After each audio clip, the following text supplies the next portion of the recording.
So let's talk about food. Let's talk about your diet. If you're trying to lose weight, your diet is the most important part you need to focus on, and that's where you need to make the most adjustment. And if you've not sorted this part out, this is probably why you've not achieved your fitness goals in the past. So if you're trying to lose weight, this is probably the most important video you would watch. And I'm going to go into detail about everything relating to Nigerian diet, Nigerian food, and how you can modify it to match your fitness goals, in this case, which is weight loss. Nigerian food is probably one of the most flavorful, rich, culturally loaded diet in the world, and that is not even up for debate, okay? But the thing about our diet is it's got its good sides and it's also got its downside. And if you've been in fitness all your life and you've tried to modify your diet, one thing that you don't get out there in terms of the fitness world and diet is how to amend our food. And this is why I've created this video, to help you understand in-depth details, the little things you can change about your diet to help you lose weight. Trying to lose weight while you're enjoying your delicious Nigerian meal is not about starving yourself, it's about eating smart, which is what we're going to get to in this video. So what makes our diet different? There's a few things. Number one is the fact that our food is very carb heavy. Carbohydrate is probably the foundation of most of our meals, your eba, your amala, your fufu, your rice. And if you look at your plate, most times when you eat, 80% of the portion on your plate is usually carbs, and we're going to go in depth to this later on. Secondly, our soup and stews are actually incredibly nutrient dense. So your ogbono, your egusi, your edikaikon, they're packed with nutrients, they're packed with vegetables, you've got your protein, you've got your healthy fat. So the foundation of our soup and stews are actually really good. Third reason why our diet is very unique is our portion size. As Nigerians, we don't do small portion.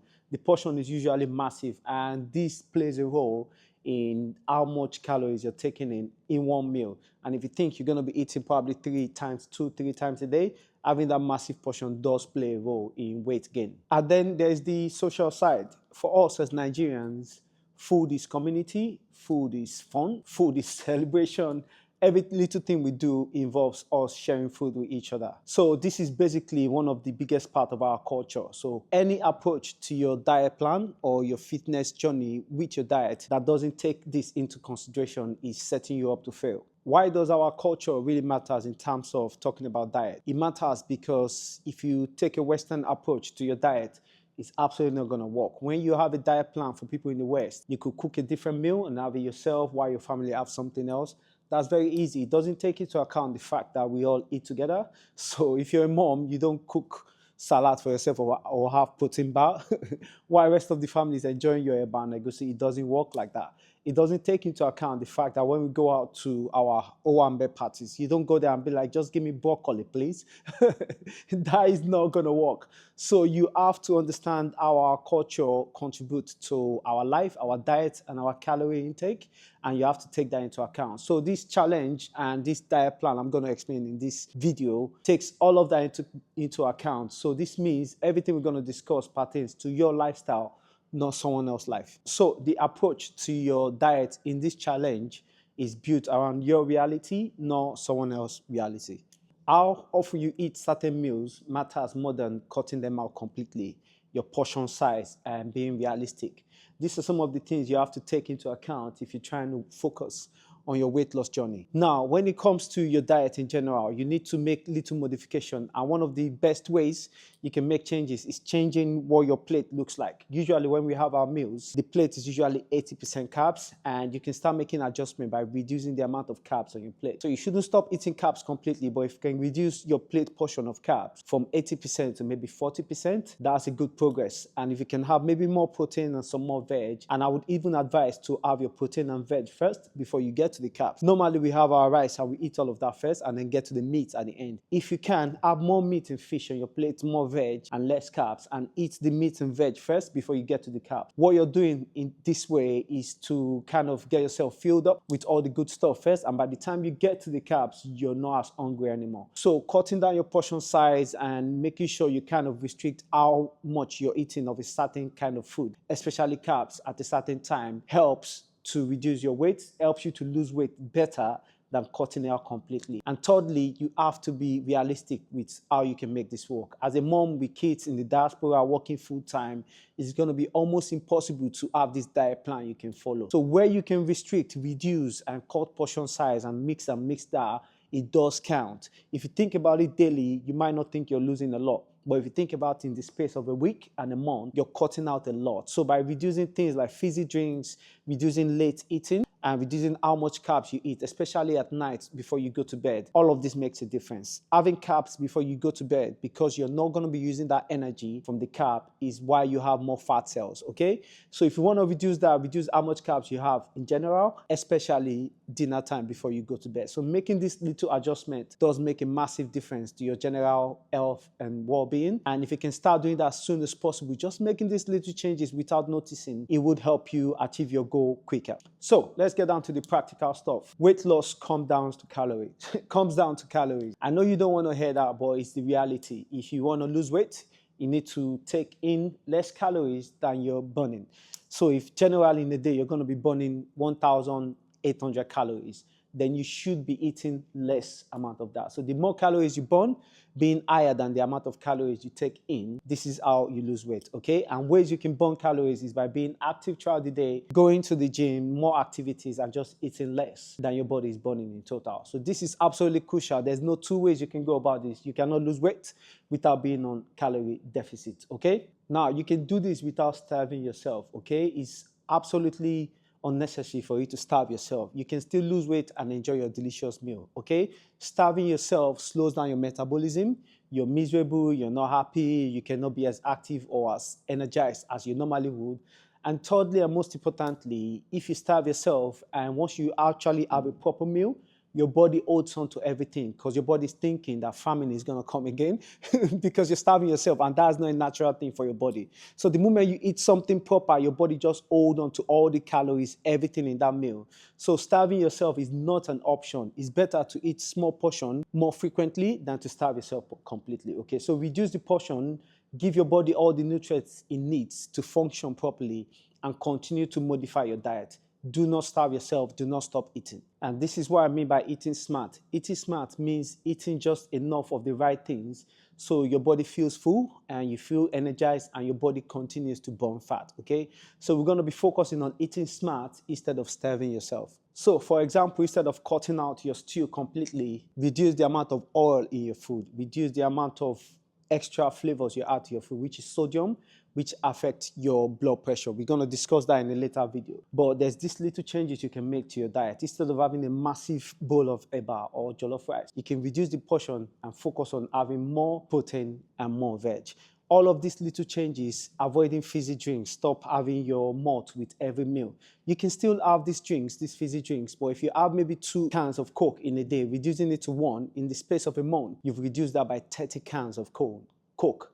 So these little changes does account to a lot of difference at the end of the month, and we plan it for 60 days. So in 60 days, if you can start by reducing your portion size, reducing the amount of carbs you have every day, reducing the amount of oil you have in your food, reducing the amount of sodium, which is all the flavor you have in your food, not starving yourself, not eating late, reducing the amount of fizzy drinks and sugar.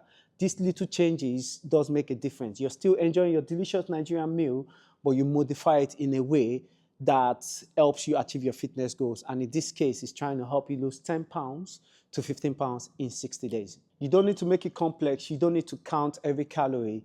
Just being aware is enough of a good start. That's all you need for now. Just be aware, be conscious of what's on your plate, the size, the portion size, what time you're eating your dinner, and all of that. Just being aware of that is a good start. You don't need to calorie count. Secondly, simple reduction strategies that doesn't feel like punishment works better in the long term than just starving yourself for the short period, okay? So you want to take these little strategies of cutting down your portion size. It does work, and you don't want your diet plan to feel like a punishment.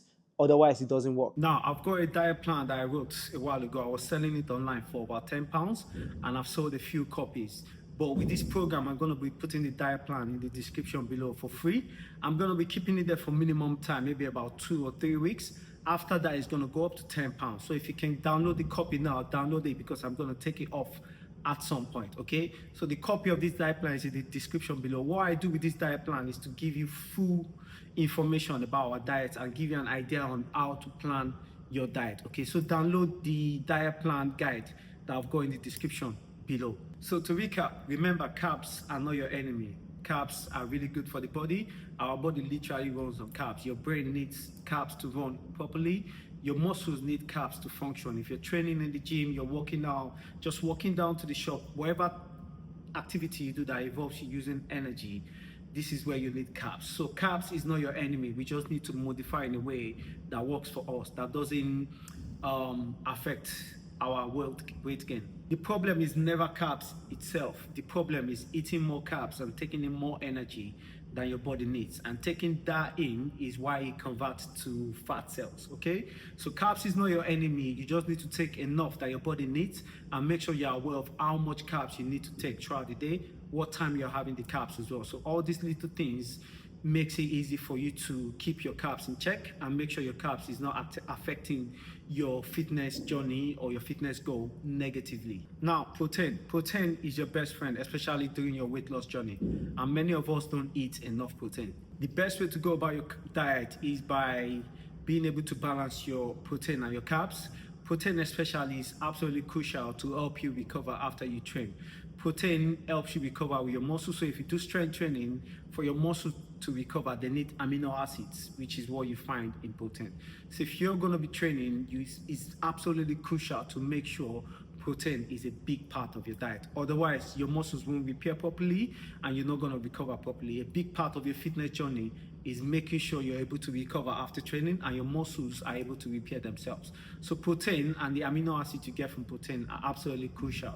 And the best way to get your protein is always eating our delicious meal, not protein bar or protein powder. I think protein powders are great, but personally for me, I would rather you have all of your protein directly from the raw source of our food. The good news is our diet already involves a lot of protein. We do eat a lot of protein as well. As much as we eat carbs, we have a lot of protein in our diet as well. The thing we need to do with this fitness journey, this 60-day challenge, is to be more intentional about them and being aware and being conscious of just having more protein as opposed to having more carbs. So more protein, less carbs. Now, before we go any further, one of the most amazing food you can get used to as a Nigerian is moimoi. Moimoi is absolutely amazing, mostly because you get a lot of protein from it and you can also add stuff to it. So you can modify in a way where you have eggs, fish, meat, whatever you want to add in your moimoi you can add.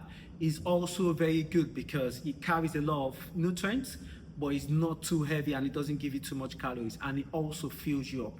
So you're having a lot of nutrients, you're having good amount of portion in the food, and it also fills you up without having to have too much of it. So moimoi is absolutely amazing. It's filling, it gives you all the nutrients that you need, and it doesn't give your body too much calories. So as much as you can, try to get used to moimoi. There's so many other food I can explain in this video, but all of this information again is included in the diet plan, the guide I've got for you in the description below. So download that guide. Again, I'm going to take that off in about 2 or 3 weeks. For now, download it for free. In 2 or 3 weeks, it's going to go up to maybe 10 pounds or whatever I'm going to put it up for. But for now, download that and read through all of that, and I'll catch you guys in the next video.